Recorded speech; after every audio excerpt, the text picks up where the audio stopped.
Welcome to Mystical Musings, February 15th, 2015, here in the library of Colorado Heights University, beaming out from the highest place in the mile-high city with Myron McClellan and me, Lawrence Phillips. Those of us who identify as spiritual but not religious, who are non-sectarian, non-denominational, non-doctrinaire, are the fastest growing demographic of the sacred communities in America today.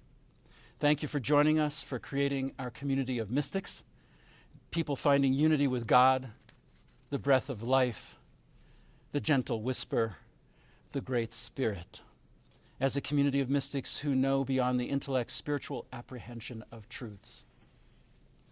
I am because we are. I am because we are one, celebrating body and spirit.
If you would let your hands rest on each knee or thigh, and just noticing your hands for a moment, maybe with your eyes at half-mast or closed, so you enhance the sense perception and diminish the visual just a little bit.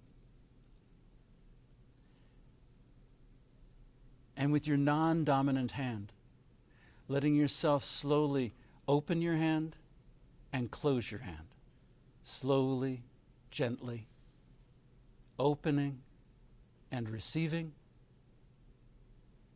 and closing and holding, and then letting go.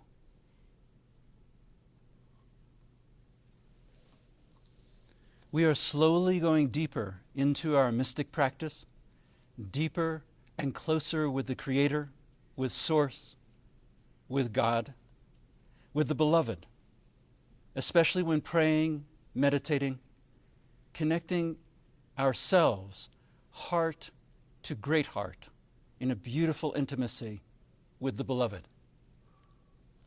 We're moving together from feeling the transcendence of divine presence to the feeling of immanence of spirit. Metaphysically, this involves thinking about the Beloved not as a being, but as being itself. Embodied being focuses on deeper, continuous breathing and skillful micro-movements. We live in a world that is made up entirely of divine being. This includes us and everything is us. We know on a deeply emotional level our oneness with all that is.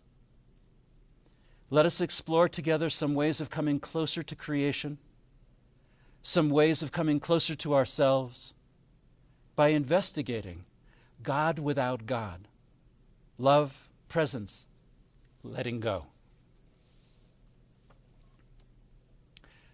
We are not talking about atheism here, as the title is not without God, but rather God without God, a koan of sorts, a Zen puzzle, like the sound of one hand clapping. So what are we talking about? God without God. Noticing inwardly, what happens when you contemplate this riddle? Can you feel your brain stretching? And so it is in this contemplative stretching that we begin. God without God.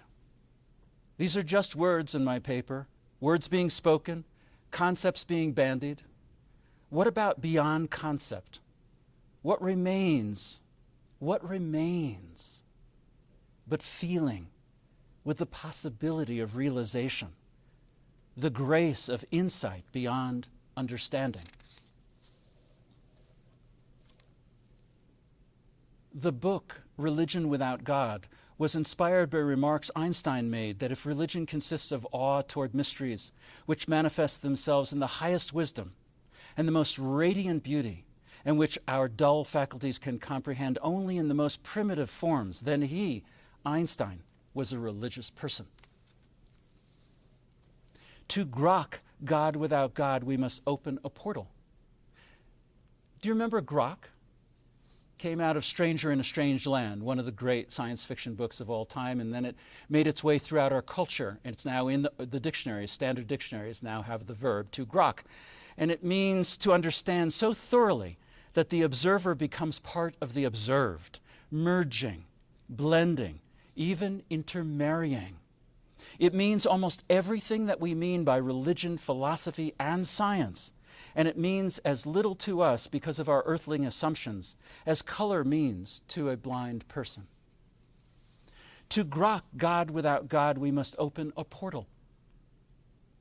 Beyond concept, beyond belief, through feeling into insight, emerging in the realm of realization, into deep presence. The highest function of our physical body is for consciously anchoring presence, our authentic beingness in the world, that is to say, the experience of God without God. God without God is love, is presence. And our way towards such realization is letting go of our pretenses, letting go of our cerebral addiction, letting go of our stories, is letting go of our habits of shutting down our breathing, our access to spirit, is letting go of habitual postural collapses, slouching, is letting go of our tightened jaws, our staring eyes, our tense bellies. Ongoing letting go as a practice is surrender into the embrace of embodied spirit in this present moment. And so we begin. We begin with our breath. Our incarnate function of embodied spirit, particularly with our exhale, our inherent, built-in, automatic biological mechanism for letting go. But rather than be automatic, let's be conscious and cultivate an awareness while exploring as an embodied prayer, letting go through each exhale right now. While exhaling, we notice the letting go of the inhaled air, but what else?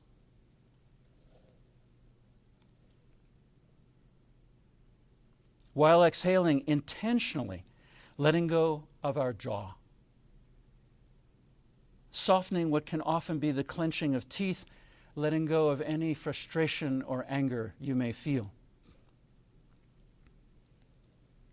With each exhalation, diminishing any tension around our eyes.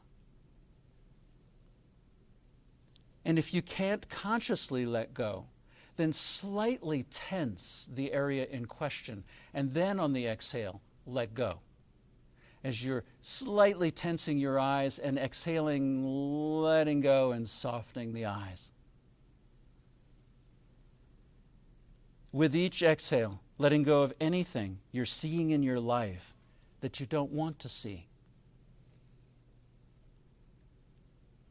Exhaling while intentionally letting go of the pursed lips, the furrowed brow, as if breathing right through them. Letting go of any fears, any sadnesses, any griefs. Remembering the Aramaic translation of blessed are the meek is, blessed are those who soften the rigidity within. Blessed are the gentle. Exhaling and softening any rigidities anywhere in our body. Using the conscious exhale to release whatever physically, mentally, emotionally we're holding on to. Anything that we're holding on to in our hearts, letting go with each exhale. In our bellies, in our hands, our feet. Feeling and letting go with each exhale of any fears, angers, griefs. Softening our rigidities and inheriting the intrinsic abundance of nature, God without God, love and presence. Happy Valentine's Day. Happy day of love, weekend of love. Namaste. We have so many new faces here with us today. It's exciting. I thought I would just spend a couple of minutes telling you a little bit about what our community does and does not do. The community here is really one that is open to personal relationship to the divine and usually has some felt experience of that or wants to have a felt experience of that. So that's why we call it mystical. We call it musings because that's just what it is. We're just thinking about a topic. This topic always arises out of our lives and what's being told us from our inner guides and what we're perceiving as a couple living a mystical life. So it's not a matter of learning as you would in a class. It's not important to us that you have more information to deal with.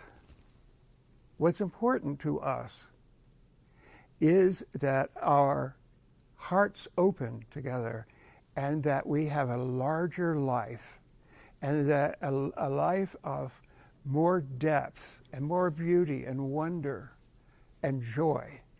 That's what we're here to promote, and we do it with the cooperation of all of you here. So everyone together here creates a field that is extraordinary. And it's a field of love and curiosity and wonder at all that is. So you do not need to take notes because they'll be out of date by the next musing. Because this is what happens. Because spirit is always moving and evolution is always happening. So we move away from what might have been helpful 10 years ago or 2 years ago or 2 months ago into what's available to us now. What is available from the Creator? What's available from the Godhead for us right now? And how can we tap into that to enrich our lives and enrich the lives of everyone around us? So you're coming to be with us even for the first time, many of you for the first time, deeply enriches our experience together. So thank you for coming, and of course, welcome always to our stalwarts. So happy to have you here. One of the things that we do here is we spend some time in silence. And the silence often, usually, comes after some music, some improvised music. And then you're invited just to sit in silence as long as you want to. So, just sketching out what we do, and I think I'll play the piano instead of saying anything more.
Thank you, Myron.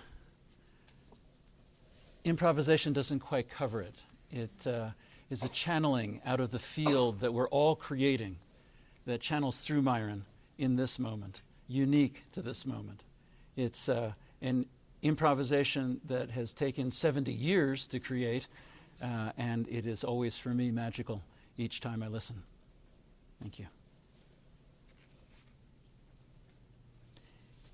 In these dark times on the planet, Mystical Musings looks for and finds the light inside the dark, often in very unexpected places. But first, from the great and very dear Clarissa Pinkola Estes. My friends, do not lose heart. We were made for these times. In any dark time, there is a tendency to veer toward fainting over how much is wrong and unmended in the world. Do not focus on that. There is a tendency to fall into being weakened by dwelling on what is outside your reach, by what cannot yet be. Do not focus there. That is spending the wind without raising the sails. We are needed. That is all we can know. And though we meet resistance, we more so will meet great souls who will hail us, love us, and guide us, and we will know them when they appear. We look each month for evidence of potential mass positive transformation. We recently received an email from one of our musers telling us about a most unexpected mass potential transformation in the world of gaming online. Full disclosure, I am not a gamer. I am a contemplative, a suburban mystic, an embodied learning mentor, partner with my beloved Myron, a gardener, but not a gamer. However, I am blown away with what I am finding out about how group gaming mind and mass collaborative effort can accomplish tasks. Just a little backstory. Annual Hollywood revenues are about $14 billion. Annual online gaming revenues are $140 billion. So what happens in the gaming world, even though it seems ephemeral, can be of profound significance, and hence this month's candidate for incipient evidence for mass positive transformation. A college student created a small online experiment to see how group mind and cooperation looks. He really only meant to include a small sample of participants. He set up a game that multiple people could play together as teammates. What started as a small class project has somehow, without original intention, grown into a worldwide phenomenon with up to 100,000 people participating. Everyone can make moves, unseen by others. They can chat with each other, but we are talking about people from all over the globe, most who do not have a common language. So actual communication is quite limited. There is something happening where all these disconnected people are actually able to coordinate and beat the game, sometimes in a very quick turnaround. One fun story is that the group mind was trying to beat the game boss at one point with one very basic, almost crippled character, a little bird that can only blow air with its wings and hop. And yet, even with these apparent obstacles, the group mind was able to succeed. After that, the group adopted a new name for this little character, and they called it Bird Jesus. Recently, someone official tried to create control parameters in the game to funnel group actions, and there was a mass worldwide rebellion. Apparently, everyone playing, all 100,000, revolted against the changes, and all started simply pressing start 9 times in a row, effectively stopping the game in its tracks, and they had to pull out the new controls within 24 hours.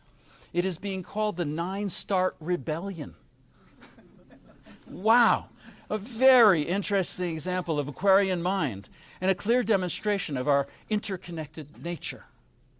And what is really fascinating is that these are gamers all over the world, not advanced meditators or people attempting conscious connection. Truly a lovely mass cohesion story.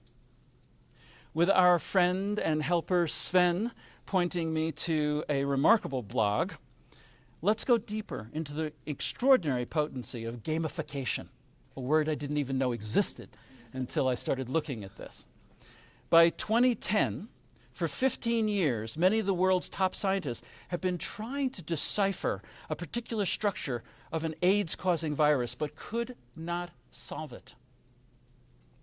Fortunately, the University of Washington's Center for Game Science created an online puzzle video game that allows people from all over the world to play and compete with one another trying to solve this problem. With over 240,000 people all over the world playing, to everyone's shock, a solution was found in 10 days. Scientists working for 15 years. Gamers for 10 days. Wow. Wow. Next example of gaming potential for mass transformation. Doctors need children with cancer to keep a pain journal.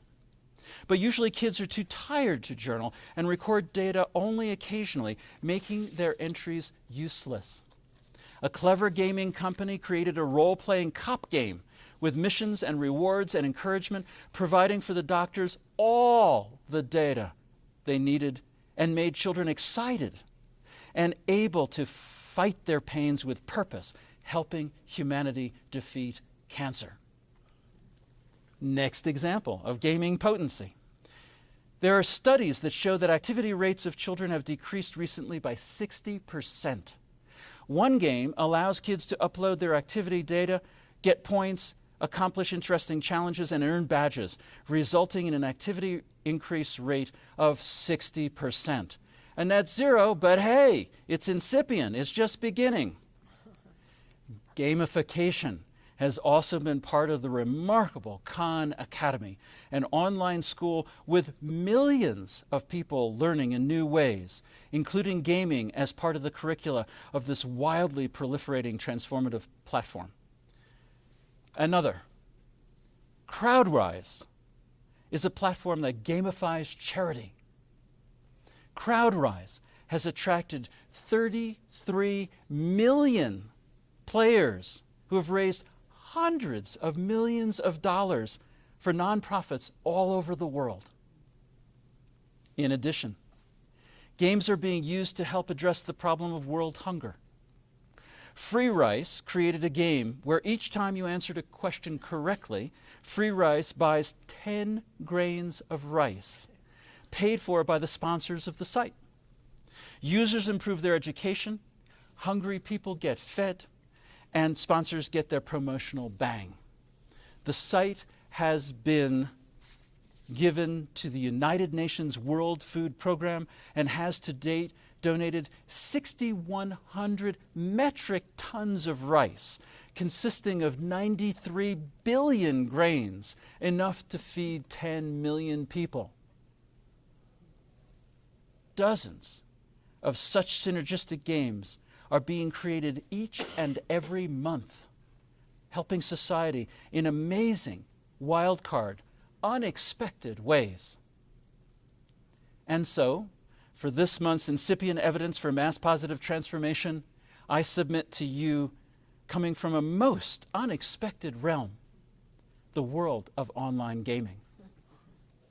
Shalom, Christ be with you. Assalamu alaikum. Adu, adios, aloha. We honor the place in you wherein the entire universe dwells. We honor the place in you which is of love, of truth, of light, and of peace. As you are in that place in you, and we are in that place in us, in this present eternal moment, we are one. Namaste.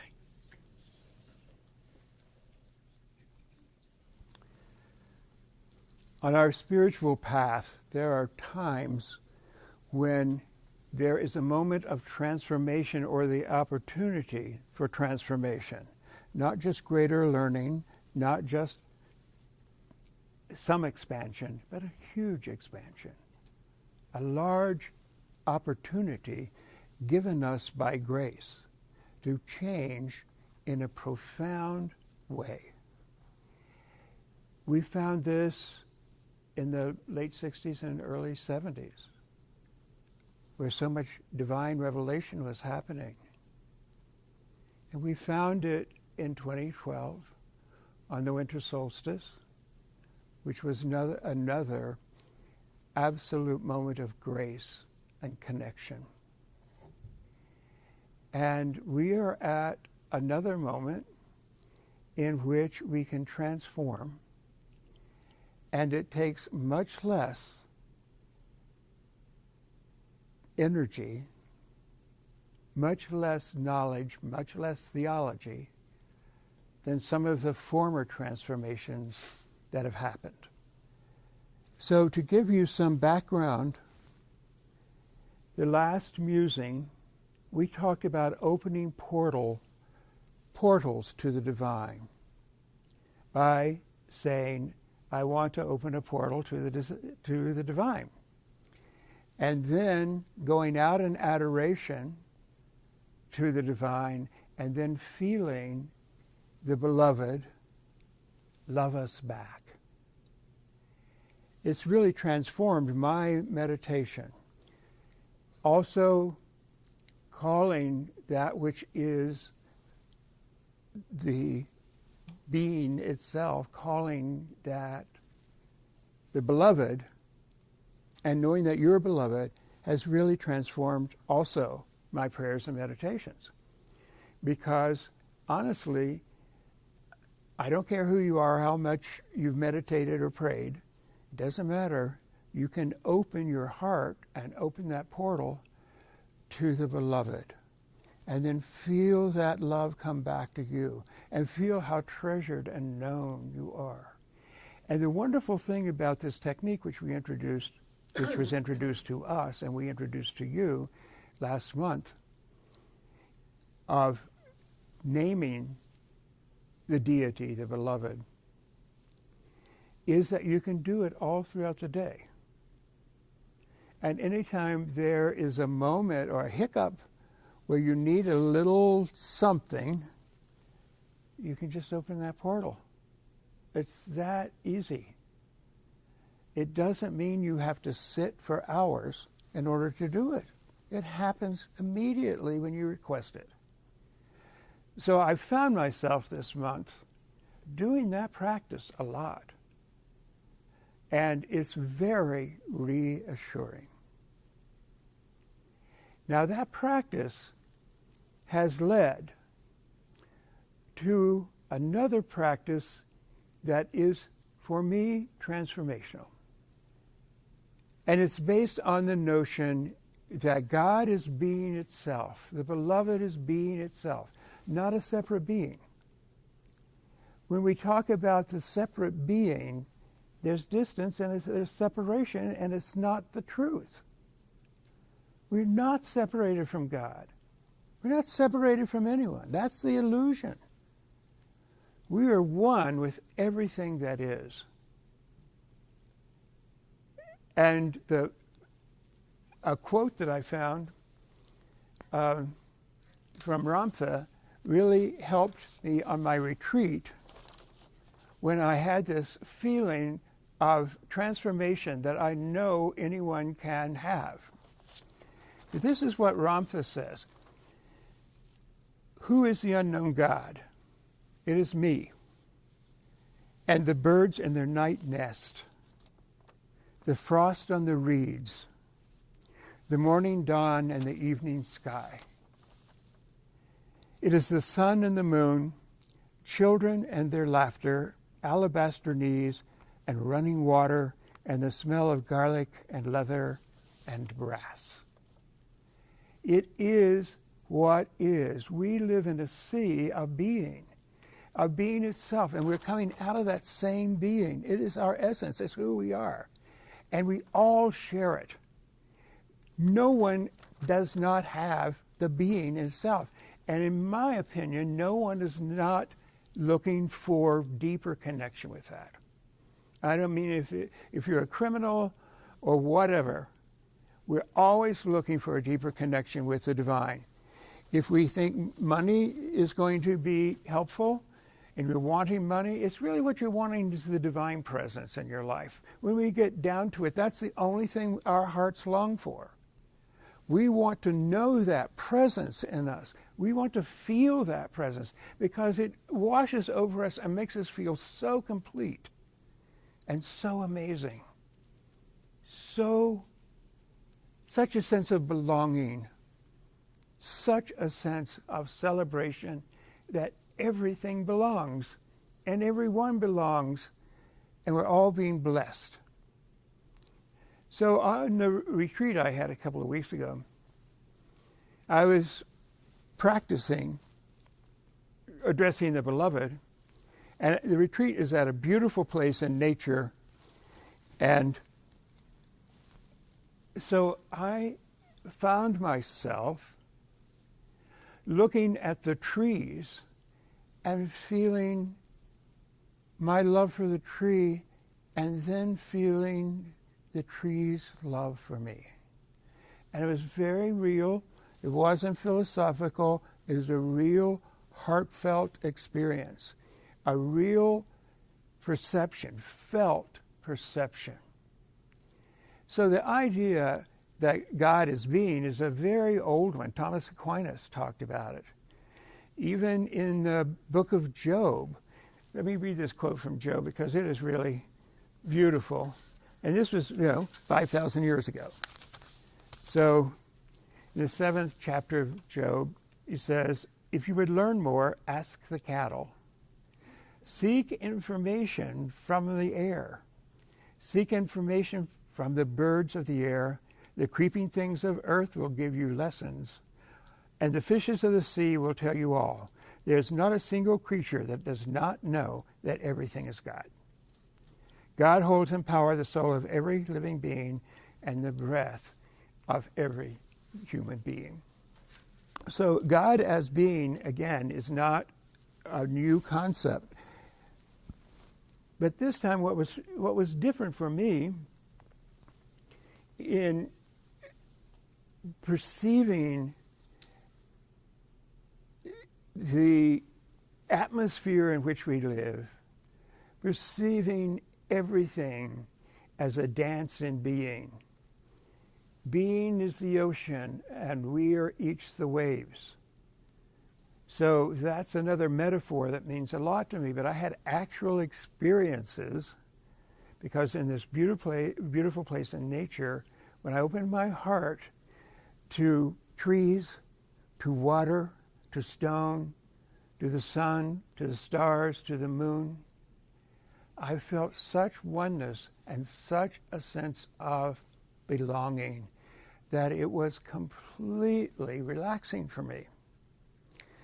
It seems to me that we live, most of us live, or have lived with a kind of sense of anxiety, right, that underlies everything. Not outright fear, but just some anxiety, background anxiety. And I think that really comes from our sense of this belief, which is we're not good enough, or we're doing it wrong, or there's something wrong with me. That belief and that anxiety that comes out of that are relieved by this transformation, honestly. And so I went around hiking, climbing, being in beautiful hot springs, driving South Park, in what I knew, what I felt was my world. It's like, I'm creating all of this. And it was easy for me to be one with the tree because the tree was me, and it was like no different. right? It's no different. Everything loves everything, basically. Now, we don't realize that so much, but it is true. And again, that more I practiced that and felt my oneness and let come back to me that sense of blessing from that, because I noticed that fear, that anxiety going away, and I noticed that belief not making any sense.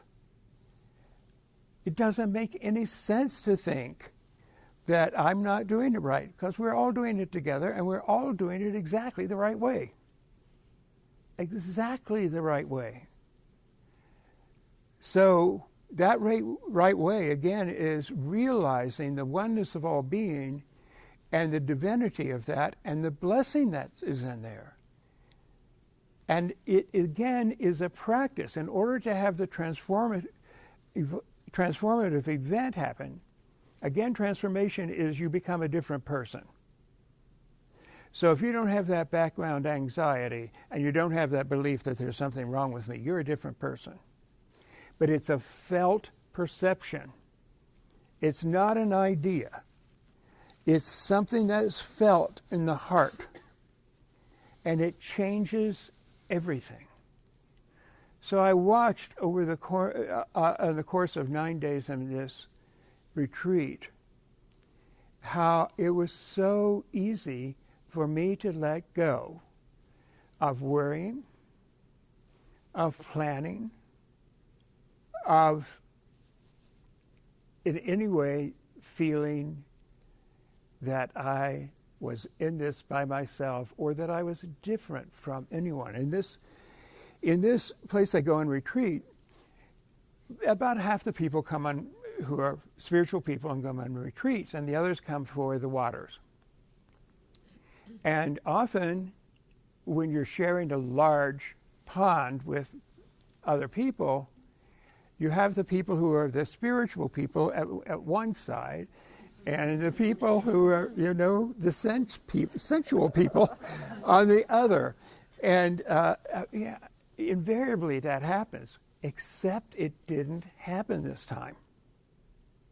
We talked openly about spiritual matters. We were talking primarily about looking at this beautiful place and being overwhelmed with gratitude. Absolutely overwhelmed. And we were talking excitedly. And then there were the people who were just there for the waters, and they started coming over, and it didn't make any difference. They had no spiritual realization that they were aware of. It didn't make any difference. And I saw the old crowd, the old spiritual crowd, inviting to dinner the people who were not going to talk about anything except their stories. But there was something so beautiful about it. And so there was such innocence in those people, such an openness. So we were able to let go that boundary, that false boundary, which is a part of this transformation. There is no one who is not transforming the way you are. There is no one who doesn't want to live in his or her heart. There's no one who doesn't want to bathe in the divine presence.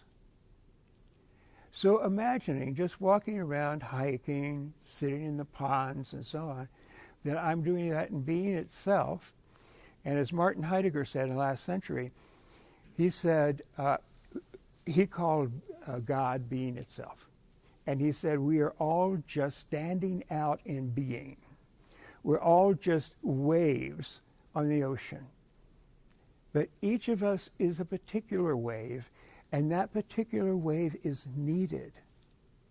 The whole world would be different if it weren't for our individuality and for every individual. We need every individual as they are, as she or he is. We need that. We are needed.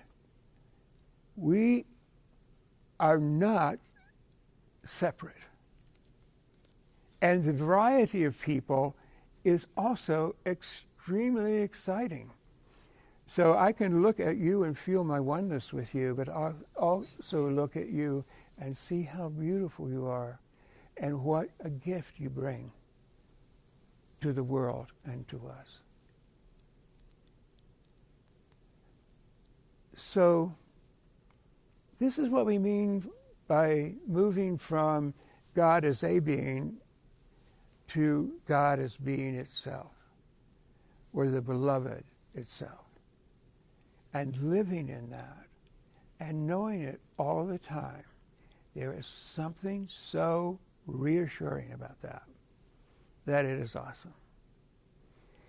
So the practice is, your homework is, go talk to trees. Look in the eyes of your pet. Go put your hand on a boulder. Open a portal to the boulder, and you will be surprised because it will love you back. Honestly. So that's how I'm practicing this, as well as sitting and just opening myself up to the gifts of the divine. So lying down and saying, okay, I just want to be bathed in the beloved's light. Standing up and saying, I just want to walk in the light of the beloved. I want to lie down and I want to have all of that just come around me when I go to bed. And it's transformative, and it makes us a new person. And that's very exciting to me. And I'm so happy to share it with you. Namaste.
this point in our musing, we like to offer an embodied prayer, following the ancients in the Aramaic tradition of what they called body prayers. And so as you listen, if you would listen through your heart with your breath, not just with your ears and your head, just listening with a slightly deeper breath, slightly fuller, as if the breathing was happening through your heart. And what follows is a mystic mash of the presence process, Walt Whitman, the Gospel of John, and Rumi.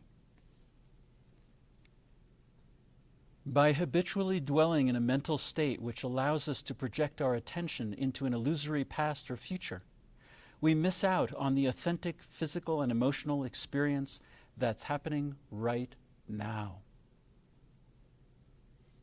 We are all but oblivious to the only moment that contains all the vibrancy of life, this present moment. Here, now, in this. Be melting snow. Wash yourself of yourself.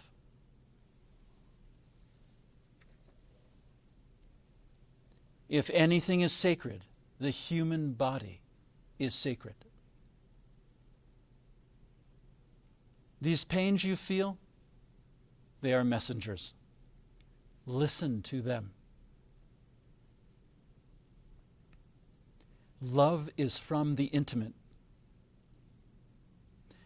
Love is from the infinite and will remain until eternity. The seeker of love escapes the chains of birth and death.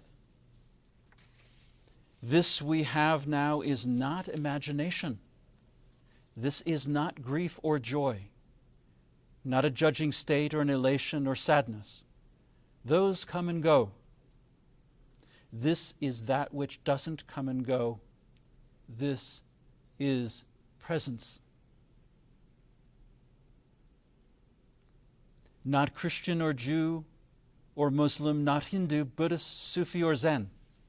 Not any religion or cultural system. I am not from the east or the west, not out of the ocean or up from the ground, not natural or ethereal, not composed of elements at all. I do not exist.